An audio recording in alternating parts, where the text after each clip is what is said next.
अस्सलाम students, welcome back to my channel Sidra study tips. तो बेटा आज हम लोग करेंगे सम नंबर 5 1.1 की chapter number 1 math 9th class.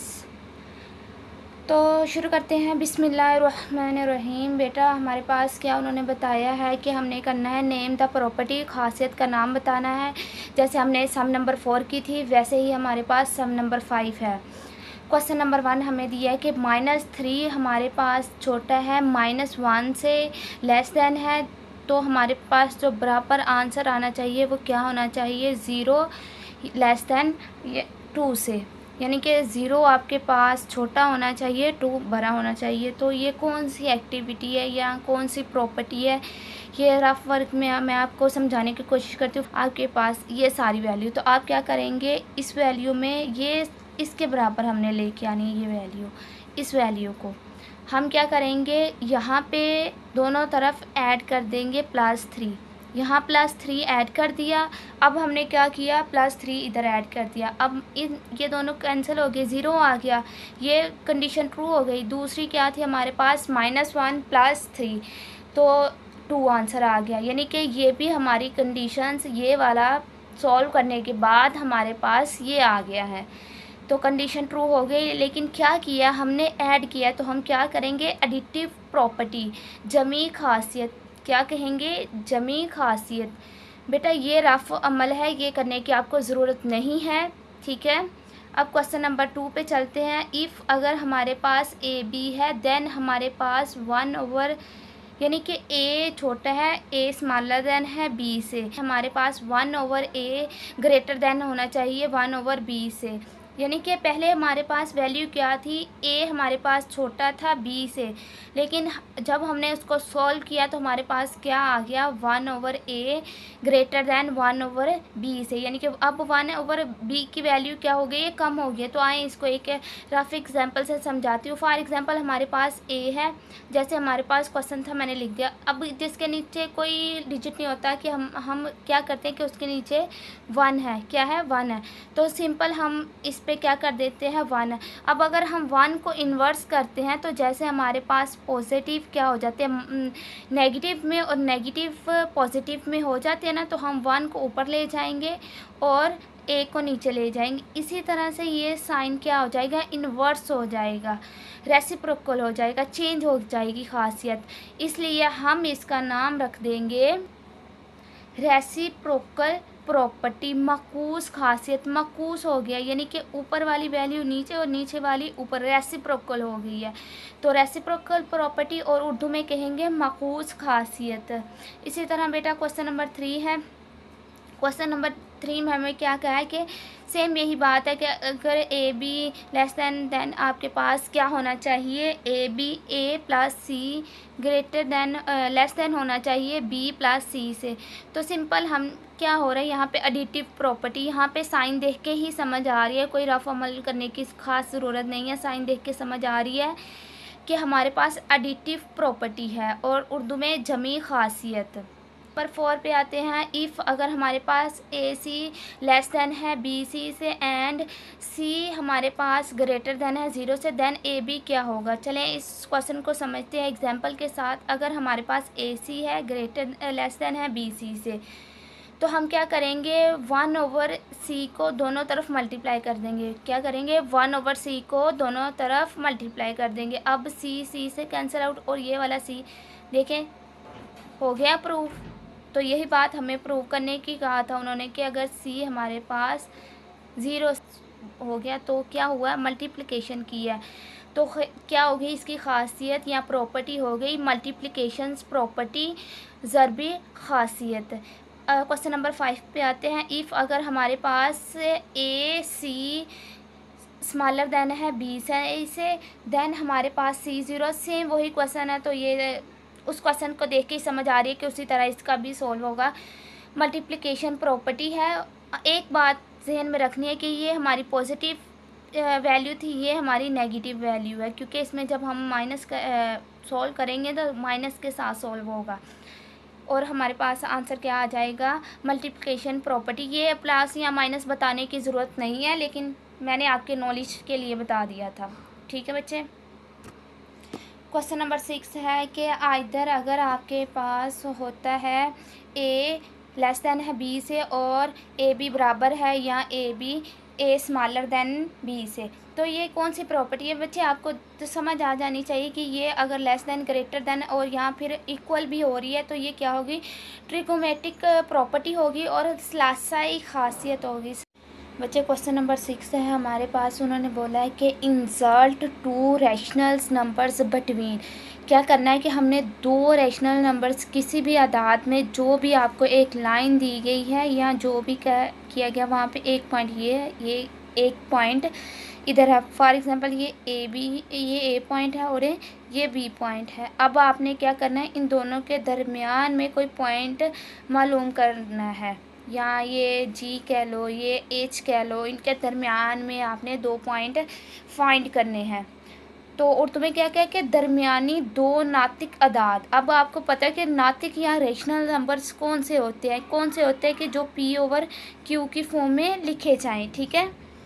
जो पी और क्यू की फॉर्म में लिखे जाएंगे वो हमारे पास नातिक अदाद या रेशनल्स नंबर्स होंगे। क्वेश्चन नंबर 1 पे आते हैं, उन्होंने कहा है 1/3 एंड 1/4। सबसे पहले नंबर 1 पे आ जाते हैं, दो अदाद फाइंड करने हैं। तो नंबर 1 पे हम क्या करेंगे, इन दोनों को सिंपल एंड की जगह हम प्लस लगा देंगे और ये हमारे पास फार्मूला होता है कि कोई नंबर ऐड करने हैं, ओवर हम क्या कर देंगे, 2 कर देंगे।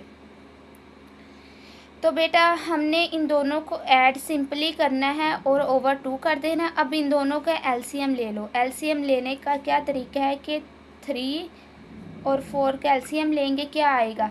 3 1 सा 3 और 4 वैसे का वैसे ही रहेगा। उसके बाद हम क्या करेंगे कि 4 1 और 1, अब क्या किया है, 3 को 4 से मल्टीप्लाई या 4 को 3 से मल्टीप्लाई किया, 12 आ गया। तो इनका एलसीएम आपके पास आ गया 12। कितना? अच्छा जी बेटे, आपके पास एलसीएम आ गया है 12। अब आपने क्या करना है कि यहाँ पे जो भी चीज़ होती है ना उसका टेबल पढ़ना होता है इस डिजिट तक, यानी कि 3 में 12 कहाँ तक आता है वो टेबल पढ़ना। तो 3 4 12, 4 आ गया। 4 को हमने इस डिजिट के साथ मल्टीप्लाई कर देना, जहाँ यहाँ पे कोई भी डिजिट हो सकता है, 1 2 3 4 सो ऑन, जो यहाँ पे भी कोई हो सकता है। तो हम क्या करेंगे, 3 का टेबल 4 तक पढ़ेंगे तो उसमें 12 आ जाता ना, वहाँ तक रुक जाना है जहाँ पर 12 आ जाए। ओके, 12 आ गया। अब 4 को मल्टीप्लाई किया ना 1 से, तो क्या आएगा, 4 1 सा 4 आ जाएगा। अब 4 का टेबल 12 तक पढ़ना है, कितना आएगा बच्चा, 4 3 सा 12। तो आपने क्या करना है, 3 को 1 के साथ मल्टीप्लाई करना है, तो क्या आ जाएगा, 3 ही आ जाएगा। 3 आपने लिख दिया। अब इन दोनों को सिंपल आप क्या कर लो, ऐड कर लो, 7 आ जाएगा। अब ये वाला ये दो ओवर्स है, कितने ओवर्स है, 2 बटा है या 2 ओवर्स हैं। तो आपका जब भी 2 ओवर्स होते हैं ये वाला जाके ना इधर मल्टीप्लाई हो जाता है, यहाँ पे जो डिजिट होता है यहाँ वाला डिजिट इसके साथ जब डबल बटा या डबल ओवर आ जाए तो आपने क्या करना होता है, इनको इससे मल्टीप्लाई कर देना। 2 इधर जाके क्या हो जाएगा, मल्टीप्लाई हो जाएगा, 2 12 के साथ मल्टीप्लाई हो जाएगा। 7/12 मल्टीप्लाई बाई 2 कितना आ जाएगा, यहाँ पे 2 को मल्टीप्लाई करो ना 7 से, तो कितना आएगा बेटा, 24 आ जाएगा। क्या आ गया, 7/24। ये आपके पास एक हो गया, जो थी एक नंबर से आपके पास क्लियर हो गया। अब सेकंड नंबर पे आते हैं। तो बेटा सेकंड नंबर पे हम क्या करेंगे, एक हमारे पास जो यहाँ पे सेकंड डिजिट होता है वो लिख देते हैं और दूसरा प्लस जो हमारे पास आंसर आता है पहले डिजिट का उसको लिख देते हैं। इधर आया दूसरा डिजिट हमने वो लिख दिया है और पहला डिजिट हमारे पास ये जो दूसरा डिजिट होता है ना पहले, और ये दूसरा डिजिट लिखेंगे और दूसरा क्या लिखेंगे जो हम आपके पास आंसर आएगा। ठीक है, इन दोनों को प्लस करना है, सेम वही प्रोसेस होगा कि आपने इनके नीचे ओवर लगा देना। अब इन दोनों का एलसीएम लेंगे, एलसीएम लेते हैं 24 का और 4 का। हम क्या करेंगे, वैसे तो यहाँ पे एक टिप है आपके पास कि अगर आप 2 डिजिट एक ही टेबल में, जैसे 4 के टेबल में 24 भी आ रहा होता है ना तो उसका आंसर 24 ही आएगा, इसका एलसीएम 24 भी ही आएगा। लेकिन हम लेके भी देख लेते हैं 4 से, 4 6 सा 24 और 4 वन ज़ा 4। अब 6 रह गया, हम क्या करेंगे 6 के टेबल से करेंगे। 6 वन ज़ा 6 और 1। अब 6 का टेबल पर 4 से, तो 4 6 ज़ा 24। बात वही आ गई, हमारे पास कितना एलसीएम आ गया 24। अब 4 वन ज़ा 24 1। बेटा जी हमारे पास 1 आ गया, 1 को 7 से मल्टीप्लाई किया 7 आ गया। अब 4 6 ज़ा 24 होता है, 6 को 1 से मल्टीप्लाई करेंगे 6 आ जाएगा। इन दोनों को प्लस करेंगे तो ये ओवर नीचे 2 इसी तरह चलता जाएगा। अब हमने क्या करना है, इनको ऐड करना है। जब इनको हम क्या करेंगे, इन दोनों को ऐड करेंगे 13 आ जाएगा। 2 उधर जाके मल्टीप्लाई हो जाएगा, मल्टीप्लाई हुआ तो क्या आंसर आ गया आपके पास 13/48। तो बच्चे ये आपके पास फाइनल 2 नंबर्स हैं जो आपने फाइंड करने थे। ठीक है, क्वेश्चन नंबर 3 पे आ जाते हैं। बहुत ही आसान है, क्या दिया हमें 3 और 4 दिया है। तो क्वेश्चन नंबर जो कंडीशन नंबर 1 है, 2 अदाद करने हैं ना, डिजिट नंबर 1 और डिजिट नंबर 2, या रैशनल नंबर 1 रैशनल नंबर 2। तो हम क्या करेंगे, पहले इनका ओवर लगा दें, सिंपल सी बात है, इनको प्लस किया और 7/2 आ गया। आसान था ये बिल्कुल। अब दूसरा हमारे पास दूसरा डिजिट क्या है 4 है, और उसके बाद क्या आ रहा है आपके पास ये 7/2। अब 7/2 के साथ कर दें। अब इसके नीचे जिसके नीचे कोई चीज़ नहीं होती 1 कंसीडर कर लेंगे, इनका एलसीएम 2 ही आएगा। अब 2 का टेबल पढ़ना है आपने कहाँ तक, 1 कर 2 वन सा 1 को 2 को मल्टीप्लाई 4 से किया 8 आ गया। अब यहाँ पे 2 है, यहाँ पे भी 2 वन सा 1 के टेबल से आए ना, तो 1 को 7 कर दिया। 8 प्लस कितना आ गया आपके पास 7 आ गया। अब 8 और प्लस 7 को प्लस किया तो क्या आ गया 15 आ गया। ये 2 उसके साथ मल्टीप्लाई हो जाएगा, ऊपर जाके 4 आ जाएगा। ये आपके पास दूसरा डिजिट है, ये पहला डिजिट है, ये आपके पास दूसरा नंबर है। पहला रैशनल नंबर, दूसरा रैशनल्स नंबर। आ जाते हैं क्वेश्चन नंबर 3 आपके पास क्या है, आपने 3/5 एंड 4/5।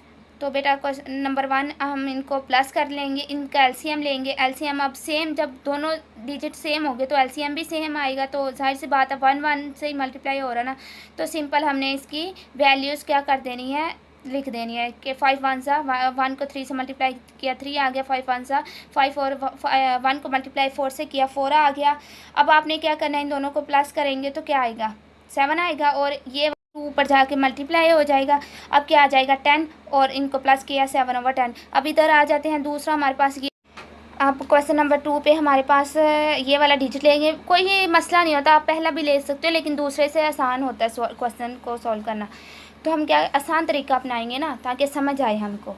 तो क्या करेंगे 4/5। अब हमारे पास जो आंसर आया था 7/10 आंसर आया था, उसको हम लिख देंगे, ओवर 2 कर देंगे, इनका एलसीएम लेंगे तो 10 आ जाएगा। पहले भी मैंने आपको बताया ना कि एक टेबल पे दोनों जा रहे हो, जो आपके पास बड़ा डिजिट होगा वो एलसीएम आएगा। एलसीएम ले लिया। अब 5 2 सा 10, 2 को मल्टीप्लाई कर देंगे 4 से 8 आ जाएगा। 10 1 सा 10 1 आया, 1 को 7 से मल्टीप्लाई किया 7 वैसे का वैसे आ गया। अब यहाँ पे 2 इधर से आके क्या हो जाएगा मल्टीप्लाई हो जाएगा, और इन दोनों को प्लस किया तो क्या आ जाएगा आपके पास 15 आ जाएगा।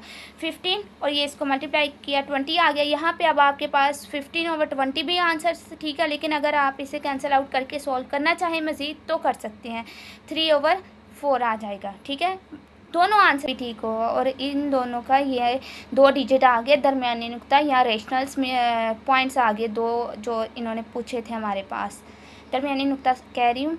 अच्छा बेटा, ये अब आपके पास 2 आंसर्स आ गए, 2 नातिक आदाद या रेशनल्स नंबर्स आ गए दोनों, तो ये आपका सॉल्व हो गया। तो बच्चे ये था आज का हमारा लेसन। अगर वीडियो अच्छी लगी तो वीडियो को लाइक करें, शेयर करें। यहाँ जहाँ से समझ नहीं आई कमेंट कर दें, अगर समझ आ गई है तो फिर भी आप कमेंट करें कि समझ आई है, ओके, यहाँ जो भी आपको अच्छा लगे उसके बाद करें। अपने दोस्तों के साथ ज़्यादा से ज़्यादा शेयर करें।